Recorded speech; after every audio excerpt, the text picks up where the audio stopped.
Islandish family. You guys are tuned into the podcast, episode 36, where we have with us the lovely, the talented, the always pleasant to be around, my beautiful soror, Whitney Armbrister. How you doing? Clap it up, clap it up, clap it up, clap it up. She is the president of the Grand Bahama Volleyball Association, and it is a pleasure to have her here. We know you got interviewed right here on the Superior Talk Network last night with Off the Bench with Mix and Kat. But today we're going to talk more on women in sports side of it. Love them to death, but they ain't no woman. They ain't know how to deep dive into this type of conversation. So that's what we're going to talk about. So let's talk about you, Whitney Armbrister, the person. What's it like being in volleyball and how you even got into volleyball? Oh, me, the person. I'm Yes. very laid back, like to stay to myself. Mm-hmm. Now, of course, if you engage me, I would engage you, but I just like to be comfortable and be in the backgrounds and the sidelines. But as it relates to volleyball, you know, both my parents played, so definitely couldn't run from it.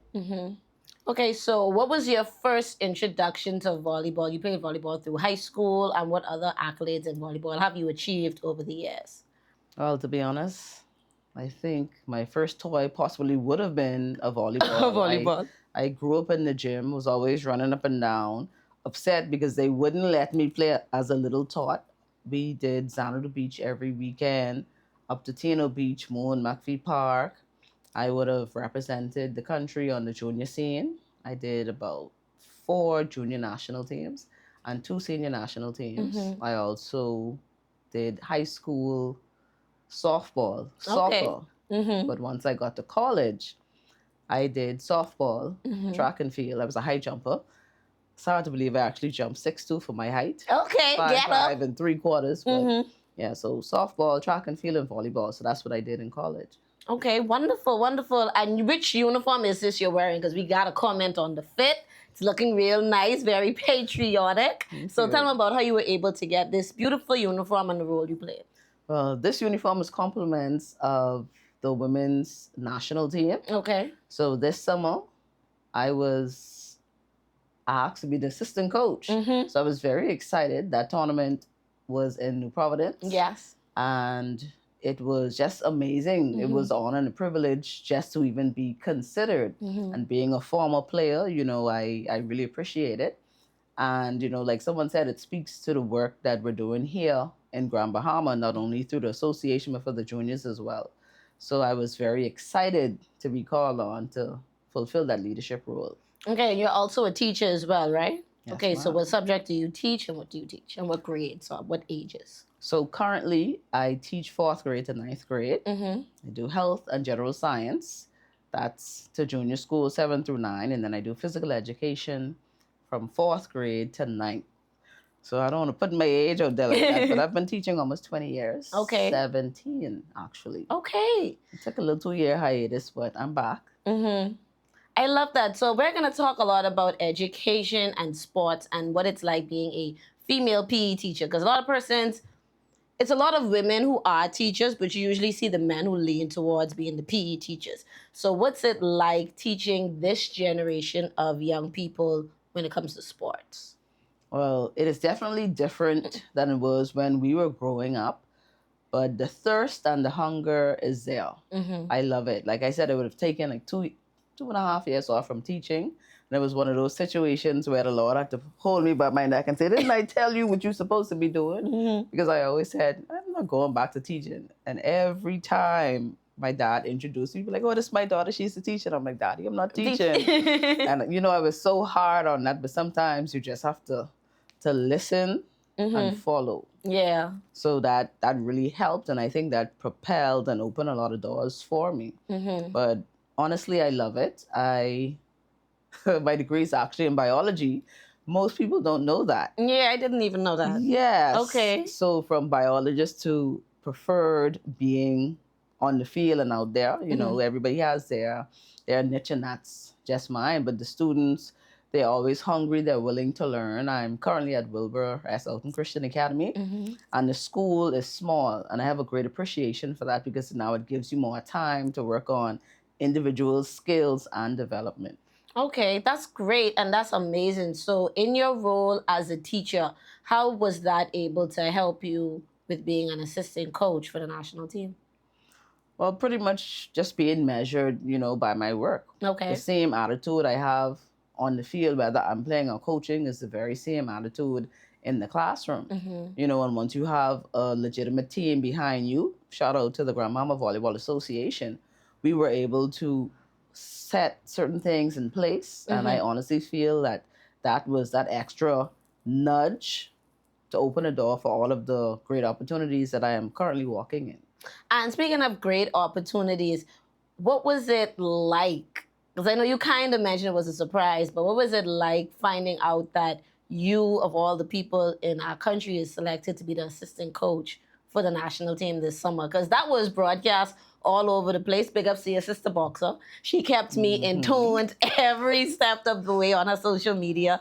But what was it like being chosen for that opportunity, and what were you able to experience for the first time being the coach or assistant coach? Well, it was amazing Mm-hmm. because I think that's the first time we had a female that I'm aware of. Mm-hmm. Not only that, I was assistant to Mr. Ronaldo Knowles, who was also a Grand Bahamian. So Right. you had two Grand Bahamian coaches. Yeah. And again, going back to the youth, we had our youngest player was 17. Nice. So the age range from 17 to 31. Okay. And that was my sister. She turned 31 during the tournament. Right, correct. So you had seasoned players like her, Rachel, Mama Vanessa Sawyer, who would have played before. So it was just refreshing. It was a nice balance, but just the experience of persons who you would have played with before, who you would have mentored, and then to see where they were back then to where they were now was just amazing. And just having that privilege not only to play with my sister, but to coach her as well. Yeah. So it was just mixed feelings, to be honest. Okay. It was coming from every angle and every sense of the way. Yeah, it was like family, but then big occasion for Grand Bahama, big opportunity for you. I'm so happy you were able to experience that, and congratulations again. Thank I know you. more doors like that are going to open for you in the future. So now I'm really wanting to really dive into women in leadership when it comes to sports. So, because you mentioned, were you the first woman to be in that assistant role? As far as I know. Okay. That's awesome to me, because I know a lot of times when it comes to women in leadership, persons are a little bit apprehensive about it. And even with you being the leader of, or the president of the Volleyball Association, what things do you or have you implemented in your role with the Volleyball Association? Well, pretty much just staying hard on being passionate, dedicated, and committed. But again, it isn't me solely. Okay. We started a tournament, the Battle of the Islands, and that grew from 5 teams to Labor Day holiday last year to 13 teams. Love it. Which included Bimini, which included 85 to 90% of the athletes that came over and represented, they were all under the age of 21. Love that. So that speaks volumes for the potential of volleyball in the Bahamas. We just need to make sure, we don't drop the ball and we can harness all of the skills and productivity, because I'm not going to be in this seat forever. Right. So we need to do what is necessary. And once we impart on these kids, we could now sit and relax and watch them take over, and they could build on the foundation that we are now trying to lay. I love that. And then my other question as it relates to that, because I do see a lot of volleyball activity amongst the high school, what they call that, intramural sports? It's the high school league, and that's currently going on now. Right. Bingo. That's probably why I've been seeing a lot of it. It's going on right now. So what is there available for maybe adults or persons who aren't in high school who do want to be involved in volleyball in our community? Well, we play every weekend. Okay. Saturdays, Sundays, and holidays at Tino Beach. So we start about 4:30 in the afternoon because the sun is very hot out there. Yes, blazing. Tell me about it. So we normally play until dark fall. This is that time of year when you have to fight off the mosquitoes, but it isn't the pros are out. Anybody who wants to come and play, you just come out. Sometimes we would have the open gym once it's available, once we have a group of persons. So the community is here, it's back, and it's thriving. we would literally just book the gym. Right. Everybody would bring a little $3, $5 based on how many persons are there. You put that in the pot and we just Do play. a thing. I love that. I love that. I love the idea of it don't have to be, all right, we pay in a registration and we compete and everybody getting a trophy. The whole point of it is to get out and be consistent in the sport, especially if you love it. So I love how it's just like, come on, come chip in. We doing a thing, come on in. So if someone wants to get in contact with the Volleyball Association, how do they go about doing that? Well, they could contact myself. They could check us on our Facebook or Instagram page. Any of the board members, anyone that you know that is affiliated with volleyball, they can assist you. One phone call away. I love that. So with you being a woman and being, because this is a big thing for me, I don't know why. A lot of times, especially when I see sports like basketball, baseball, I see a lot of men taking the lead roles in that. But seeing a woman now, like yourself, who I know personally, like that, have such a big role when it comes to volleyball, I want you to talk about some of the challenges you all have with the sport of volleyball and it being recognized on par with something like track or basketball. Honestly, I think it starts with the federation governance, how things are carried out. And you would have referenced part of it with the previous interview. Yeah. Minus the people in your own country you have to set the standard. You have to be an example. Right. Sometimes you have to be that change that you want to see. So if you're not doing what you're supposed to do, the likelihood of you even being on par with like a track and field or swimming is going to be non-existent. Got you. Because you could say, hey, this is my brand, this is my product. But if you're not producing, it makes it that much more easier. I can ask you for a sponsor for this year. But if I'm not saying, well, hey, this is what we did, a newsletter, a plaque, a certificate, or you can see, hey, this is the photo, this is the team, we participated, we didn't win or whatever. Like, you need to have that level of paper trail so people can see, like what they're investing in.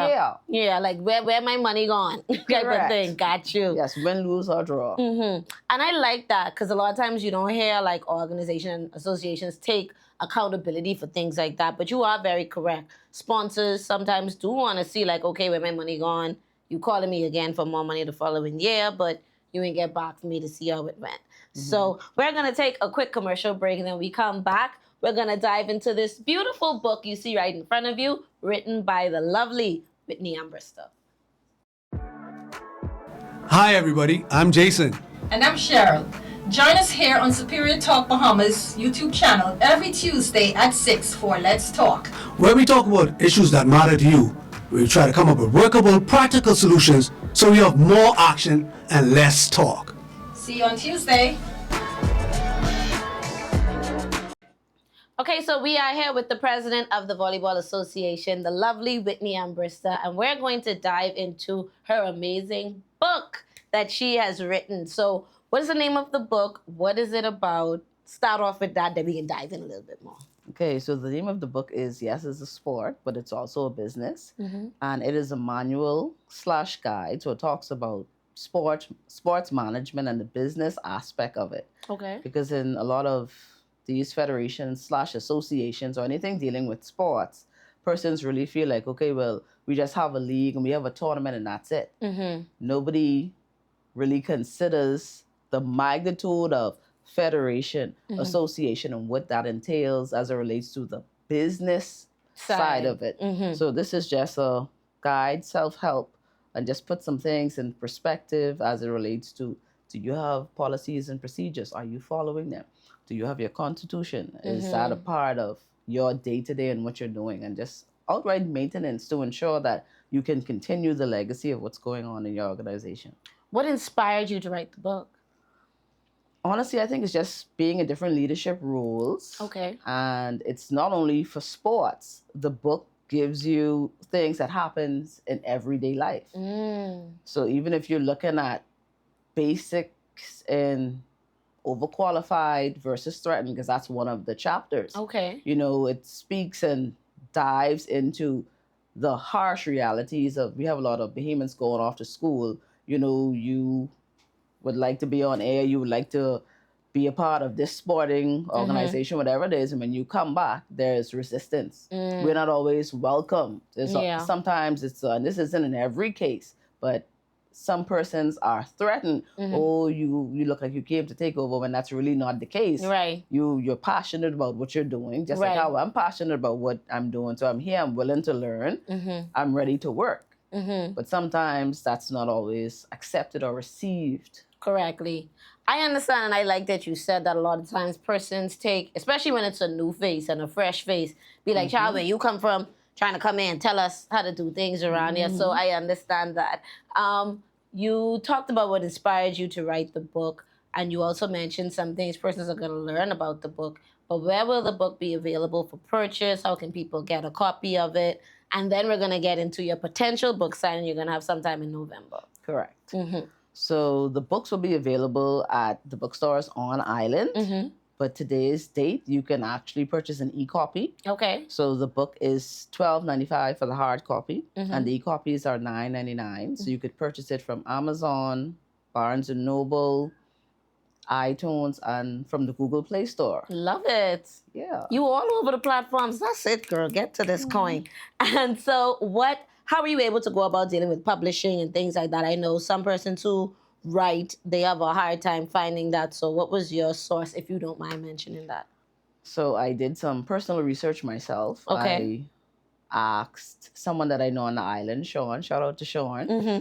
He's a playwright. Right. And, he kind of steered me in that direction, and he gave me a list of publishing companies, and I just went through, and Christian Faith Publishing just stood out to me. Okay. I love the package that they provided. So they did the press release.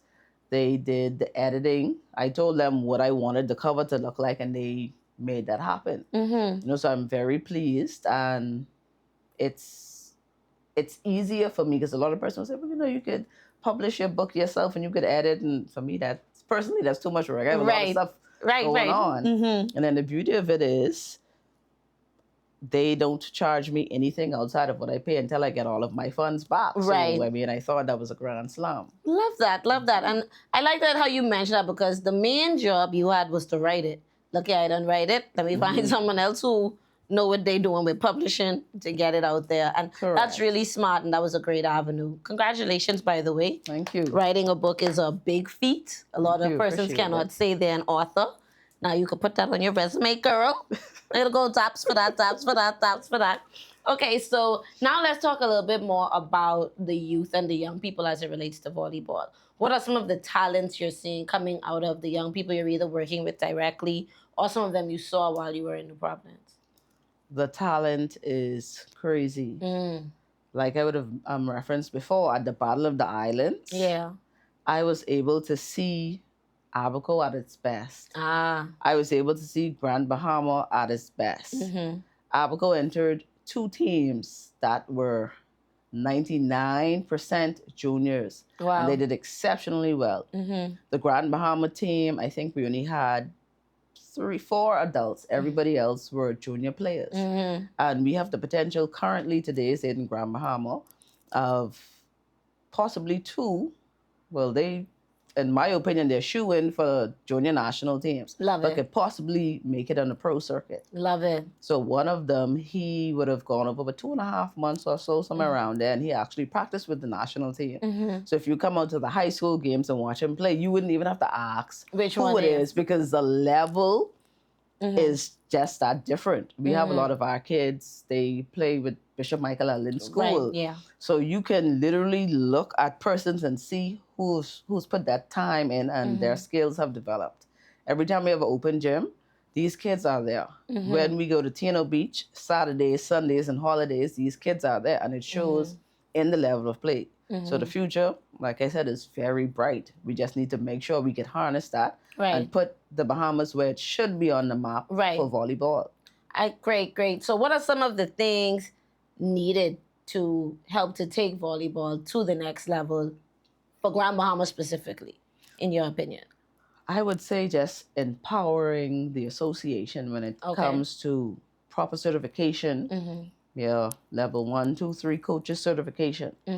Because we can only go so far. Right. So we need to have the certification so we can know what are they doing in the other Caribbean countries? What are they doing in America? So we can incorporate that so we can be competitive.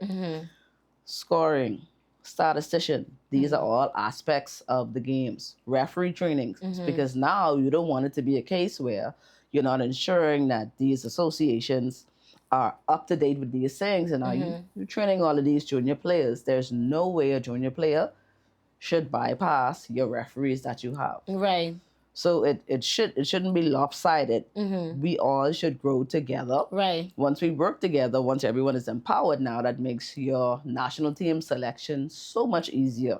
So instead of having 50 people show up, Right. if you are, let's say, the leader of the association, you were trained by our people. We can vouch for you. Right. So if you say, oh, I have 10 people, but I feel like 4 of them really could make it, then I could now go on your word. Right. So Right. that makes my work easier, so I don't have to go to this island, that island, this island. And Got you. we pool that together, and now we can truly select the best from all islands throughout the Bahamas. Now is that some of the things persons can learn from reading your book, or is that something you learned personal experience?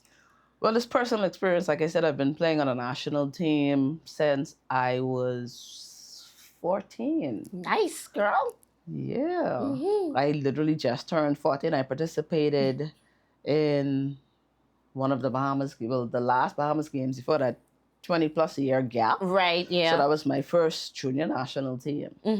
And in reference to the book, it speaks about how we can harness and develop these kids so we can have a proper feeder system for our junior program, so we can invest in sports tourism.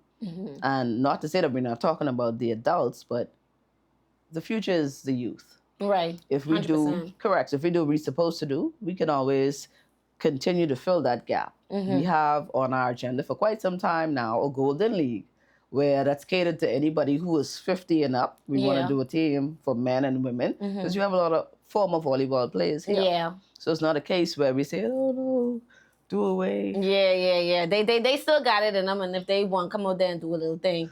But of course, but I'm like almost right there. So, Yeah, that's why you push it for it. so I'm close to the day too. So you Right. know, just to be involved and stay active, something to limit the amount of exercise that I have to do.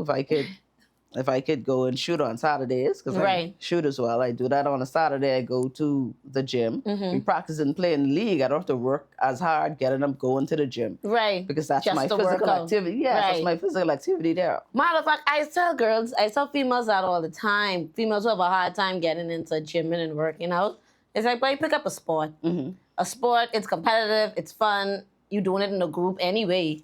So that's what keeps you motivated and kind of accountable, because the team needs you to play, whether it's flag, Correct. volleyball, basketball, baseball. The team needs you, they need the numbers, and they can push you to stay in shape and come out to Yes. practice. So that's a really good point that you mentioned. What I really wanted to get into just now is, do we have an Olympic team that is good for volleyball? We currently don't. You have to qualify. And what's that process like, if you do know? I think you do. So we have the Caribbean Volleyball Championships. Okay. So once you would have won that, then you would move on to NASECA. So same thing as it was with basketball. Yeah, You have to win or right. place in order to move to the next level. Right. But I honestly feel as if it can be done. Right. Because since I was 14, my goal was to play for the Bahamas in Olympic Olympics. Now, team. of course, that never happened. I think we have some work to do. But of course, all things are possible through Yeah. Christ. But once we have like-minded people who are willing to work, sky is the limit. Definitely. I feel like, especially with you at the helm, because I know how passionate you are about volleyball. If it's ever volleyball come to mind, you come to my mind, Whitney, and then Tempest Stubbs come to my mind. There are two people who I know love volleyball. Y'all been playing volleyball from I even meet y'all day one. Y'all been volleyball people. So my with good that, teammate. yes. So with that being said, and having seen the way volleyball has changed over the years, what would you say was a pivotal moment when volleyball, I guess, started to? Because I remember volleyball used to be a big thing, almost like, oh, basketball was much bigger than it is right now in Grand Bahama. What was the thing that started like a decline in it, in your opinion?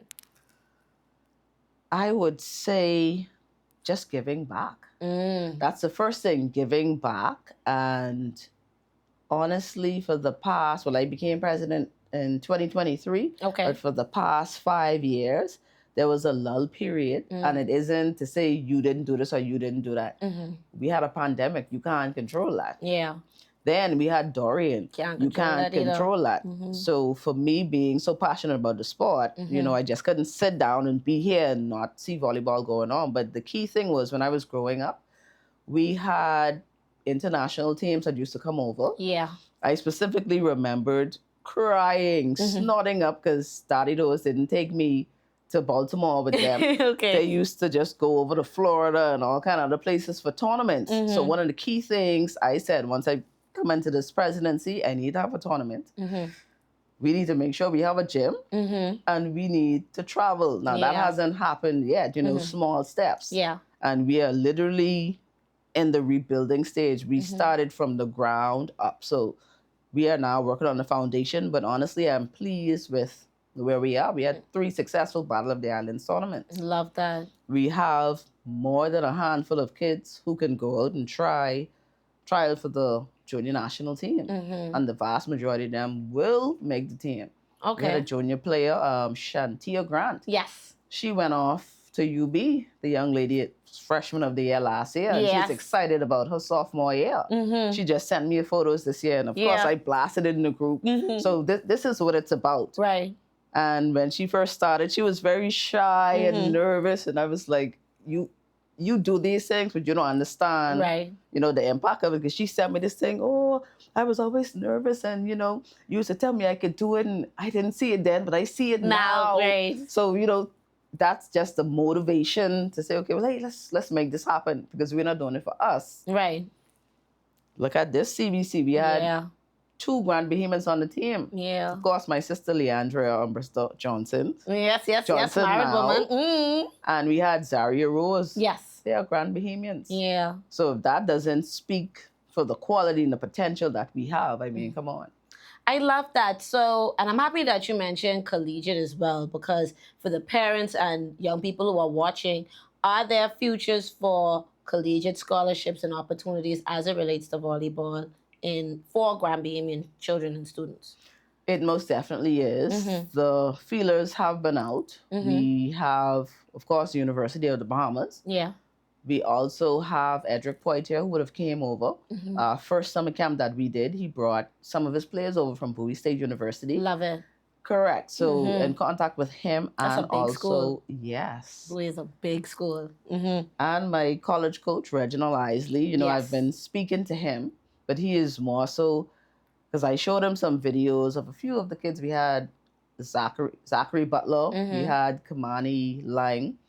We have Dufay. He's he recently graduated from BMES, and these are persons' names who I would have put out there, but he is more so interested in them coming over. Okay. But the conversation has already happened. Right. Right now, I'm ready to get them to the Bahamas, but that's more difficult. So we're in the process of trying to see how we could put a little tour together so they could now travel and just leave it on the court. Because we can only take them so far. That's very, very true. And earlier you mentioned when it comes to sponsorships and like the volunteering and the involvement of the community. We're going to get into that, and we're really going to talk about, after we take this commercial break, the dip in philanthropy and the dip in sponsorship, especially from the corporate level, that a lot of sports are experiencing post-story and post-pandemic, and what is needed to kind of jumpstart them back into where they were before the storm and everything. But we're going to take this quick commercial break, and then we're going to dive into that conversation. Yo, what's up, Bahamas? My name is Andrew Williams, aka Cat. And I'm your boy Mix. And we're representing Off the Bench, the #1 talk sportcast in the Bahamas. In the world, my boy. My bad partner. So we cover anything sports throughout the Bahamas. We cover our Bahamian athletes wherever they are, and they're making waves in sports. We cover them. Hey, just tune in. That's every Wednesday here on Superior Talk at 6:00 p.m. Sharp. The #1 talk show in the world, Craig. We are back here at Islandish Podcast here on Superior Talk Network. And before we move on with this conversation, we are going to remind you to make sure, comment, like, and subscribe to Superior Talk. Hit the button below, hit the notification bell so you can know when we have new episodes out of this podcast and all of the other podcasts on this network. Make sure to follow Islandish242 on all of your social media. We will definitely put you in contact with Miss Whitney Armbrister and everything related to Grand Bahama Volleyball Association. Now, back to the conversation, girl. We were talking about the philanthropic side of Grand Bahama and how there was a decline since before Dorian to now when it comes to corporate sponsorships and things like that. What kind of sponsors do you remember or type of support from the community that used to be in volleyball that isn't anymore or is few? Well, honestly, from the player aspect, I can't really speak for the past, but today's date, corporate Grand Bahama, they have been good to us. Okay, that's great. We tried to make it bearable. So for us personally, once we would have sent letters out, we had a package system. So you could be a bronze level sponsor, a silver, a gold, or a platinum. So of course, you have different perks, free entry. Our biggest one, which would be the platinum, you would be the sponsor, the marquee for our Battle of the Islands tournament. So let's say, for example, just throwing this out there for live, wanted to sponsor on the platinum scene, they could come, they could set up. The tournament is named after them. They have ample amount of tickets. Once we have the league, once we know who you are, you're coming, all of that comes with your package. So it really worked for us. And honestly, because we were doing such a great work with the juniors, we had one or two persons that said, well, I really can't afford this right now, but take this $200, take this, and it really helped. Yeah. Because we started with nothing. We were able to get 2 outdoor courts. We were able to get balls. And just from outside of the corporate, we had persons, Ms. Lange even gave us a bag full of knee pads that we were able to give to the kids. Of course, free. Once they came to the summer camp, we have different skills. You may put a knee pad here on the court. If you serve to it, then you get to keep it, So pretty much the world is a cycle. Yeah. So persons would have given back to me for me to be here. Persons instilled in my development. So the least I can do is pay it forward. I love that. That's it. Paying it forward. And I feel like that's one of the things you're also doing with your book. You're giving almost, I wouldn't say free, but very affordable advice on how to, like you say, deal with the business side of the sport. And I love the fact that you're touching on it because a lot of times it does go neglected.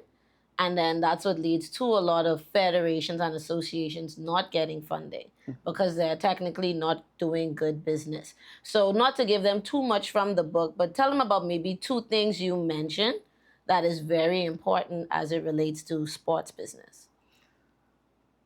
Or 1. Tell them 1. Well, I'll just throw some words out there. Okay, great.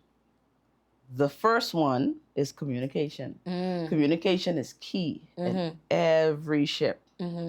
So we need to communicate effectively. We need to be accountable. We need to be respectful and we need to maintain. Because it's nice when we first get started and everybody has that fire. Right. But after a time, that can kind of die down. You're right. So burnout. That's what it's called. So consistency and communication. If you to the point where, listen, I think we're meeting too much, you're a little tired, we have too many things on this agenda, just say. Because the likelihood is you are not the only person that's feeling that way. Right. And this is why me personally, I'm not saying I want to bully, but I don't want a yes person. Right.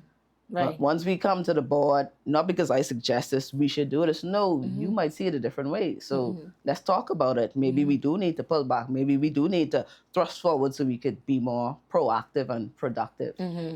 I like that you mentioned that because, and I think that's the thing that a lot of persons who run organizations, whether it's dealing with kids, sports, community service, civic groups, a lot of persons can resonate with that burnt out feeling. And they don't want to be the person in the group who speaks up and be like, "Boy, I ain't gonna lie. I just be here more than I just be home. I tired. We can't limit this to a few weeks." But I'm happy that you did mention that because that's an honest opinion. And that's something that happens a lot of times it's a lot of thankless work being done in this community. This is true. Especially as it relates to our young people and sports. And I even remember thinking back to the YMCA. You probably could think about them days when used to be a lot of adults running up and down there doing a lot of free work that now our generation is falling in our lap to do because they've either gotten older, they've passed away, or they've retired. So as it relates to that, what is the thing other than the love for the sport that keeps you motivated to work with the Grand Bahama Volleyball Association? Other than loving volleyball, you can't say that. Say something else other than that. Honestly, it's just the community, the camaraderie, and the kids. Ah, yes. And of course, the kids would always be the core of that. But I promise you, I was a little teeny bopper when I went to that last Bahamas Games in 2001. And just to see some of the same people, it was like, oh. And you got to socialize and you met new people. So for me, that's where the joy comes in. We're doing it for a purpose. And it brought back unity. So this is why I'm excited about the upcoming Grand Bahama Games. Yeah. I don't think I want to be playing everything at the Bahamas Games. I think I still have some fight in me, but I think I might try it for softball and volleyball for sure, just to, be a part of that and give back. When is that going to be, by the way, if you know? It begins November 3rd to 7th. It starts off with volleyball. Okay. So what all sports? They doing flag football too? No, they're doing 5, if I remember correctly. It's volleyball, basketball, softball, track and field. And I honestly am not sure what the 5th one is, but But either gonna be soccer or swimming. Yeah, it might be soccer. I think it's probably soccer. But I honestly do not recall. It better be soccer. But it's As going a to big be 5 soccer girl. sports. It Really? doesn't- What? I did not know that. What? Wait, Coach Mary? It's my dog. It's my ace in the hood. Coach Mary, love you to death. I grew up in that program, especially the one they have at the YMCA. And the reason why I like to talk to, especially persons like yourself who work with young people and in sports, because I talk to people who deal in sports, who deal in pageantry, but most of all of y'all deal with young people. And I remember how big sports was for me too. Sports helped me when it comes to working in a team and in a group. Because I started out playing soccer and then I was also playing tennis growing up. Tennis is a one-woman sport. That's me. If I lose by myself. I can only blame myself. If I win, it's all the glory for me. I win. But in a team sport, it ain't just up to you. Correct. And if you throw a tantrum or you do something wrong, it's a team. You know, they might blame you a little bit, but for the most part, it's like, no, I should have communicated with you better, or you didn't understand what's going on, or we didn't teach you this routine properly. It's always something where the whole team could still be accountable. So what are some advices you would give parents when it comes to young people who are gifted in sports? I would say, honestly, listen. Why listen? I've been coaching for over 20 years. And it's sad because I've seen persons who, they're at best at soccer. They could get a full scholarship or a partial scholarship for soccer, but then it's a constant back and forth. Maybe your coach wants you to do softball, or your coach wants you to do track, and your child is telling you, hey, this is what I want, but you're listening to the coach. Or because it's basketball and it's what you want. But we need to be realistic. Once you're in primary school, you could try all the sports. You can go to all of the summer camps. In junior school, Narrow it down. we need to start narrowing it down. And we need to be real with our kids. You might want to play basketball, but if you to the basketball game and you're always coming off the bench, you could show up at the game and go to practices. But if you're more consistent at golf, badminton, basketball, I think that's where you should channel that energy. Because the reality is not every Bahamian can afford college. Yeah. Not everyone will get a scholarship. And even when we go off to college, we need to stop selling these kids a dream. You're not an athlete. You are a student athlete. That comes first. So if you're not in the books, if you're not getting the grades, now, not everyone might be the top of the class, but if you're making an effort, if it's track, if you're running the time, if it's volleyball, if you have the stats, baseball, softball, then you're going to get that look. Right. So those things go hand in hand. So listen to your kids and be realistic with them because they're just kids. Yeah. They probably, all of my friends playing basketball, I don't play basketball. But if you just set this record and you 2 strokes underneath the Griffith qualifying swim time, Right. I'm not pushing you to go to basketball to be 6, 7, 8 off the bench. So Right. we have to be realistic. Yeah. I'm happy that you said that too, because that is a hard conversation, especially when your children are a certain age and they throw in tantrums. But you're very correct. As parents, it's like you listen to them, but then you also have to lead them in the right direction. They'll thank you later. Correct. They'll be mad now, but they'll be happy later when they get drafted or whatever. So that's amazing. Now, as we start to wrap things up with your book and with your book event coming up, hopefully in November, and with you having it on sale and different things like that, is there anything the Volleyball Association have coming up this year, or how y'all years run anyway? Is run year to year or is run this month to this month? Well, the league opens officially October 30th. Okay. So we normally would end in, let's say, March. Okay. But we have a new team coming in, so that Okay. might affect it. So that is because, of course, you have the Northern High School Championships of Volleyball. That's here. Okay. So, the gym is only one in Freeport. Now we currently have access to 8 Mile Rock Gym that is up and running. But the issue is we can't have a league when we have the high school games or anything else volleyball related because our association members, 9 times out of 10, they're the scorers. Yeah. Or they're the referees. They work in the door. They doing something. Yeah, so right? that kind of pushes that schedule back. Okay, understandable. And that's me the thing. That's the thing I love but hate about Freeport. Freeport people are so talented. If you was ref one sport, more likely you ref in all. If you was do stats for one, you can end up doing stats for all because we're so close-knit when it comes to sports. Correct. And we try to help out as much as possible. Like, you ain't got no one to do stats.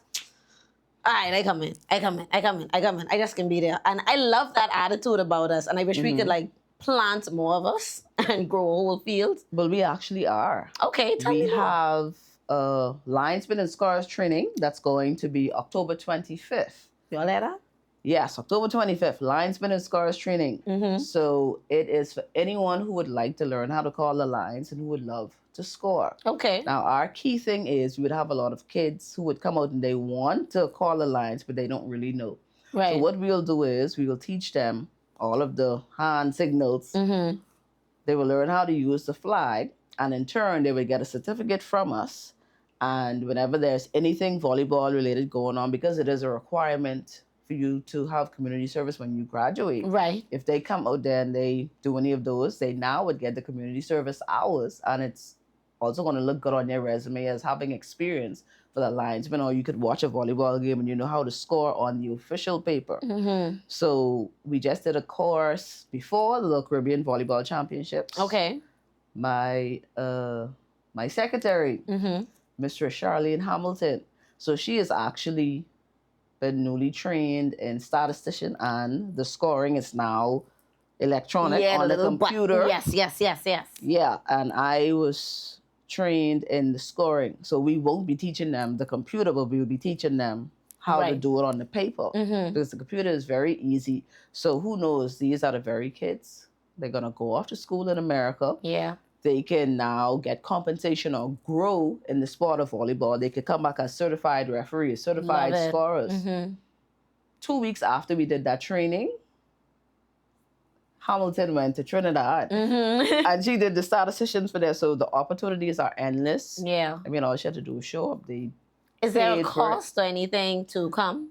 They paid for it. Oh, I love that. Yeah, but for our training, everything is free. Love it. We're all about giving back and empowering because this is how the sport grows. Yeah. Now, there are certain things we might have to charge for because we need equipment and stuff, but we're trying to grow and develop. Yeah. For me, it's not always about the funds that will come if you know what you're supposed to do.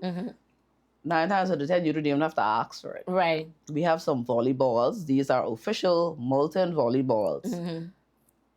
The Grand Bahama Volleyball Association, we never purchased one molten volleyball since we started. Wow. They were all donated to us. Love that. We were in the YMCA. The scoreboard wasn't working.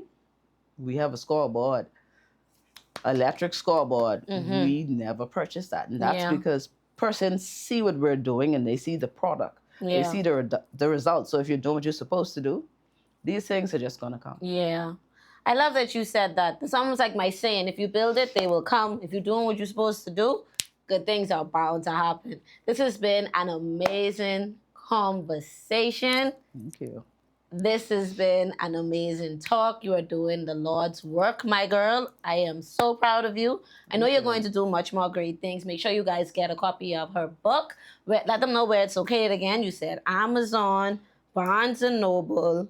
You say Google Play Store. And iTunes. That's for the ebook. Yes, and it's also going to be available in stores at our local bookstores here in Grand Bahama. Correct. So once the press releases official, I am going to have them in the stores, and then it's going to be official book signing. So I'll do a little reading. You could come and you could get your signed book, have some light refreshments. Yes, I'm definitely going to be to that book signing, so this is going to be a thing. So make sure you guys come on out. I'm definitely going to read this book because my boyfriend of this whole flag football youth league thing he doing. And for some reason, I feel like, I got to learn how to do it too. So I need to understand the business side of it. So I think you're the perfect person to teach me. Thank you again so much for being here. This has been a pleasure having you. Make sure you guys are supporting the Grand Bahama Volleyball Association. Their league is about to kick off end of this month. So make sure you guys are coming out and supporting and continue to do great things. Thank you all for watching this episode. This has been Islandish Podcast right here only on Superior Talk Network. We will see you all next time. Peace out. Bye.